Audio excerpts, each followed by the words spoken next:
श्री स्वामी समर्थ। अक्कलकोट म्हटलं की डोळ्यांसमोर येते ती वडाच्या झाडाखाली बसलेली स्वामी समर्थांची तेजस्वी मूर्ती। पण तुम्हाला माहिती आहे का, जेव्हा स्वामी पहिल्यांदा अक्कलकोटमध्ये आले तेव्हा त्यांना राहण्यासाठी हक्काची जागा कोणी दिली? ती जागा म्हणजे चोळप्पा वाडा। आजच्या व्हिडिओत आपण हेच पाहणार आहोत की स्वामींचे परमभक्त चोळप्पा आणि त्यांच्या वाड्याचे ते अद्भुत रहस्य। स्वामी समर्थ जेव्हा अक्कलकोटच्या खंडोबा मंदिरात आले तेव्हा लोक त्यांना वेडा समजून त्यांची थट्टा करत होते, पण चोळप्पा नावाच्या एका साध्या गरीबाने स्वामींमधील ईश्वरी अंश ओळखला। चोळप्पांनी स्वामींना आपल्या घरी येण्याची विनंती केली आणि स्वामींनीही ती मान्य केली। तोच हा ऐतिहासिक चोळप्पा वाडा। चोळप्पांची परिस्थिती अत्यंत बेताची होती।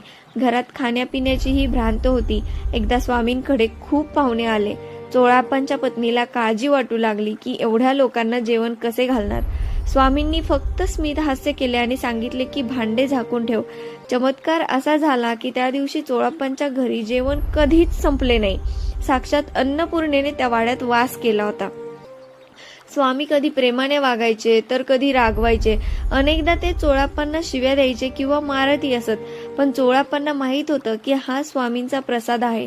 स्वामींनी चोळप्पांचा अहंकार पूर्णपणे नष्ट केला आणि त्यांना आत्मज्ञान दिले। आजही या वाड्यात स्वामींच्या वास्तव्याचा तो जिवंतपणा जाणवतो। आजही अक्कलकोटला जाणारे भक्त आवर्जून चोळप्पा वाड्याला भेट देतात। तिथे स्वामींनी वापरलेल्या काही वस्तू आणि चोळप्पांची समाधी पाहायला मिळते। वटवृक्ष मंदिर आणि चोळप्पा वाडा ही अक्कलकोटची दोन मुख्य भक्तीची केंद्र आहेत। चोळप्पांची भक्ती अशी होती की खुद्द देवाला त्यांच्या घरी राहावे लागले। तुम्हाला चोळप्पा वाड्याबद्दलचा हा व्हिडिओ कसा वाटला कमेंट्समध्ये श्री स्वामी समर्थ नक्की लिहा। व्हिडिओ आवडला असेल तर लाईक करा आणि चॅनलला सबस्क्राईब करायला विसरू नका।